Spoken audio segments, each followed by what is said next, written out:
this on? All right. So I arrived back. First off, thank you everyone for coming.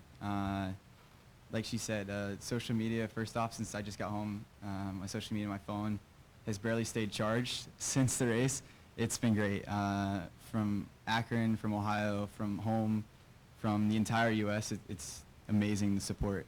But I just got home yesterday morning. I had a 28-hour travel day, so bear with me if I'm a little off with everything. I'm still recovering from traveling back, but just again, thank you for all the support, and it's great to be back home for sure, and be able to celebrate with everybody.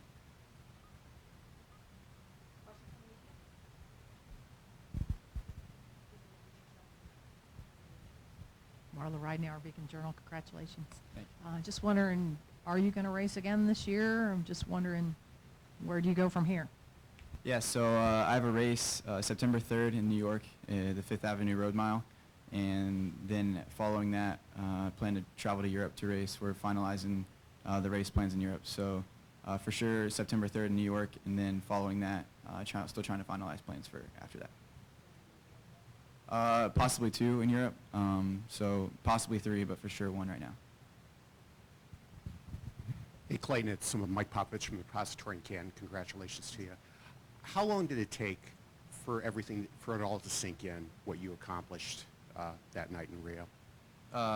Still hasn't sank in, because I look at this on the table, the medal laying here, and think that, is that still mine to take home? Like, it's kind of one of those deals where, for sure, it still hasn't sank in. I'd say I mean, obviously it's starting to sink in a little bit, but it's a whole nother, it was starting to sink in Rio, and now coming home and being able to celebrate it makes it a whole different experience. It's been great to be able to take pictures with it and with people and share my experiences with people, but for sure it hasn't sank in yet, and I don't know how long it's going to take to sink in, but that night in Rio for sure was kind of surreal. So I finished the race, and you walk to the end of the track where they give you your flag to do your victory lap, and got the flag from the distance coaches and started taking pictures with the media, and I heard one of the coaches yell, "Hey, you can smile." And it wasn't because I was disappointed with bronze, by no means. It was because I just had no clue what was going on. And I guess I wasn't smiling for the pictures, and so I realized I wasn't, so I started smiling. But it was like one of those things where it for sure hadn't sank in, and there's videos of my face after the race, and I could just kind of look at the scoreboard and see it kind of for sure that I'm in 3rd, and I wasn't counting wrong in front of me or something, but it for sure hasn't sank in. Hey, Clayton, Steve French from Akron IMG Sports Network. I'd like to ask a couple of things about the racing itself. Going back to trying to find your race on Friday morning, which I found on NBC Sports Network just in time.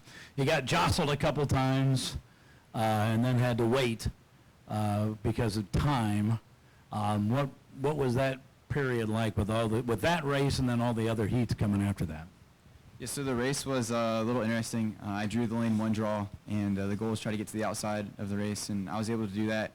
But some bad luck, I think, happened about 250, and a runner almost fell right in front of me and caused me to fall off balance. And I caught myself, and that took a lot out of me, trying to catch back up and keep pace.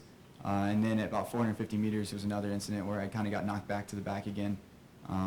So in an 800 meters, and you're running at pretty much a sprint for 2 laps, the littlest thing to knock you off stride can cost a lot in the end, and I think that's kind of what cost me to not have my signature kick, I guess, at the end. As far as the weight, I did it in the media zone. Kind of took my time because I wanted to watch them on TV and not miss them, so I took my time getting through the media zone and watching them on TV, and it was for sure nerve-wracking, but every race kind of is a little weight off your shoulders. But USATF was on top of things as far as potentially protesting if I hadn't gotten in. Due to the shoving and due to being tripped and impeded. There is rules that if you are impeded by another runner to advance you to another round, and USATF and USOC was looking into that, but we were again waiting to see if I got in on time, and if I got in on time that it didn't make sense to protest or disqualify anyone or just try to get me in because I had made it in anyway. So yeah, for sure it was nerve-wracking because you never know how protests fall or appeals fall. As Coach and Mitchell and Coach Beatty can tell, it's protest final either way. So I wanted to make sure I got in on time, and I was able to. Very good. One more, and I missed the beginning of this. You were in lane 1 in the final, right? Is that right? Yeah, correct. Lane 1. So, yeah. Again, did you have an idea what you wanted to do against that many great runners? Did you, see you'd already started in lane 1 once before, or what was your thought going into that?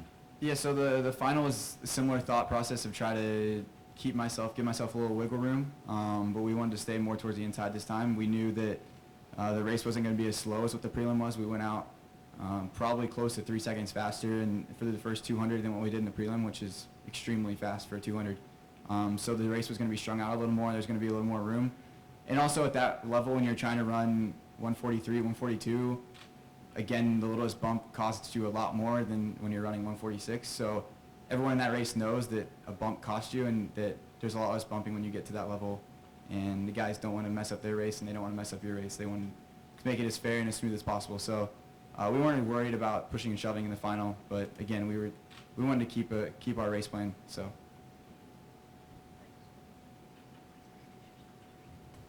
Elton Alexander, Plain Dealer. When you say there was less bumping, does that mean there was none, or just enough that you could handle?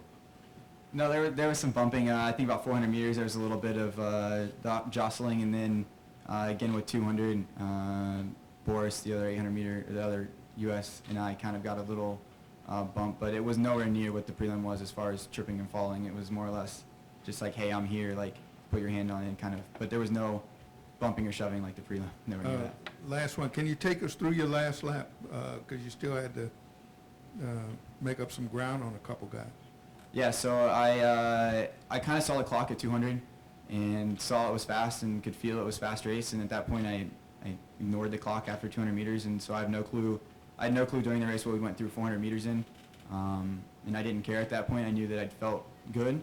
And when we got to the backstretch, I was expecting a move from the front, from one of the Kenyan runners or from Boris to someone make a move. And so I was ready to counter that and was able to counter that at 500 meters into the race. And then with 200, I was pretty far back, and I just wanted to keep pushing. And then when I got to 100 meters, I was ready to kind of do the final kick. And when I saw there was only 3 runners in front of me, I knew I could get one of them, hopefully. Now how many I could get of the 4, I wasn't sure. But about 40 meters to go when I passed the France runner, I kind of realized that at that point I was going to be a medalist and hoping no one would pass me.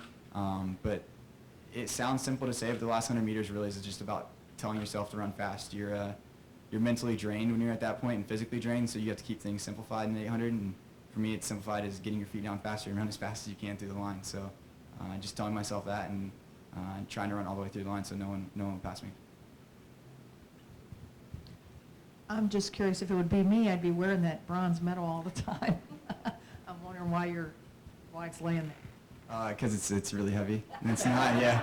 It's pretty heavy, so like leaning over would be interesting. But it's just really heavy, and it's I don't know. I don't like to really show off everything. I like kind of just having it there. It's just I don't know.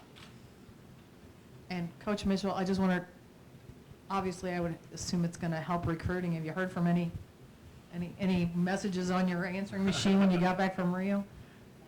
Well, you're always going to get a little bit more interest and things like that, and that definitely can open the door. And Coach Lebede's a great middle distance coach, and I know he's got he gets some interest as well. But it can only help, and just like was said earlier, we're just trying to get people to discover what's happening in Akron track and field, and it's been going on for a while now. Hopefully this continues to solidify what people are thinking is that, hey, you want to become a great runner, come to Akron. Any other media questions? Clayton, Hakeem Dermish, NewsChannel 5 in Cleveland. Just when you're sitting here and you have the medal in front of you and your coaches around you and your friends and your family, what does all this mean to you when you come back here to Akron, when you go home to New Paris? What is it when you think about this whole experience? What does this mean for you? I mean, it's great. It's an individual event, but like track and field, there's an individual event, but there's a team aspect. And I think that without my team, my sports staff, coaches, and family, and girlfriend, friends from home, everybody, that the support I received just prior to the trials as far as good lucks and then making the team and my phone between the trials and the Olympics, the support was unreal. I think without that kind of motivational support, that helps getting up for practice every day and wanting to work hard, and it sets your goals a little higher because there's so much support around you no matter if you achieve them or not. So to come home to that team I have, it's great, and it feel like I won the medal with the team and the team won the medal with me. So it's it's great to be able to share that experiences. And I kind of say it like I come from a small area, small town, and to be able to share that kind of personal Olympic touch, because a lot of them always watch the Olympics and look up to the Olympics, and now to share that Olympic feel and Olympic touch with someone you know, it's awesome. And to bring back a medal and bring back a piece of Rio, it makes it even better. Are they having a parade in New Paris? So like I'm still racing, and I still have to take classes, so I have to at some point go home. I'm not sure when that's going to be, but I get a text from mom or dad every about 2 hours to say, hey, someone else asked me when you're coming home. When are you coming home? Because they want me to come home as much as anybody. But yeah, as soon as I get home, I'm sure there's going to be some type of celebration. We won't keep you too long, but if we can look ahead, the 800, 1500 thing, because you're good in both. You've won NCAAs in both. How do you look at that going forward from here? Yeah, I mean, it's going to be a year-by-year, meet-by-meet thing. As of right now, I think I'm still a 1,500-meter runner long run, but for right now, I'm bronze medalist in 800, and it's hard not to look at that as an 800-meter runner. So, but you asked me in 2 weeks, I'm running the mile at New York, and it looks like I'm going to run a 15 and an 8 possibly in Europe. So it's really going to be, honestly, day by day. For me, training is similar. Between the two, it doesn't change a whole lot for me as far as training for a year. So, like you said, I was able to train and win the 800 meters indoors and come back outside and run the 15 at NCAAs. And I raced the 1500 up to about 7 to 8 days before the trials. So I was running a 1500 less than 2 weeks before I ran 800 meter trials. So, and I ran 1,000 meters after. So for me, it's similar. So you ask me tomorrow, I could be a 1,500 meter guy. You ask me in 2 weeks, I'll be back to an 8. So it's a lot of fun to have the durability and be able to switch between the two.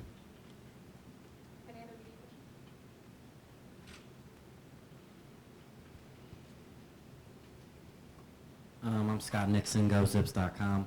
I was creeping on your Instagram, I'll be honest.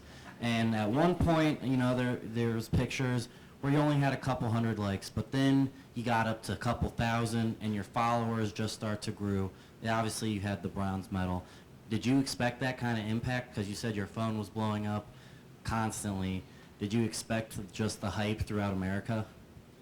So it kind of started after NCAA's indoor. The kind of surge of followers and surge of social media attention kind of surged, and then NCAA outdoors made it even more because that's a little more popular. And then racing at trials and signing with Nike really kind of put my phone over the edge where I had to turn off notifications because you just can't keep up. So I kind of expected it during the Olympics as far as Team USA posting my Twitter account and my Instagram account and posting stuff of me, and expected kind of a following, but the following numbers have way exceeded any expectations I ever had, and they're still growing. I'm sure if I check my phone, I have probably a couple more Instagram followers. It seems to be a consistent flow, but it's great.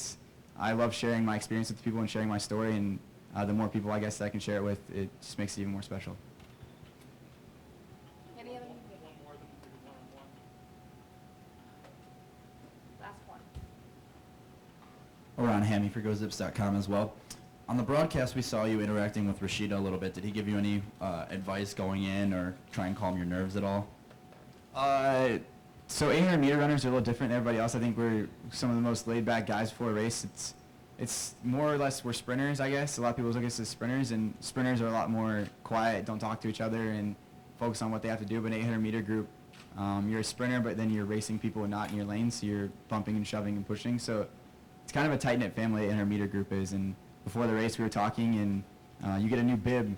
You're supposed to get a new bib every race. Well, for the final, they expected us to bring our bibs from the semis, and I was the only runner who brought my bib from the semi. And I did it by accident, actually, because I saw it, and it's like, oh, I'll take that out. And I'm like, no, I'll leave it in there because I'll lose it if I don't keep it in my bag. So I was the only runner who brought it. So David actually joked about me that I was the automatic gold medalist, and that I was the only one going to run the race, and I had to run the entire race by myself. And he said, good luck, like, trying to run the race by yourself. So there was no, like, hey, I'm going to do this, or I'm going to share race plans. But there was chatting and interacting before the race because everyone kind of wanted to joke around and stay loose. Was when you're stepping in front of that many people and on that kind of track and that kind of stage, it's better to be a little more laid back and loose.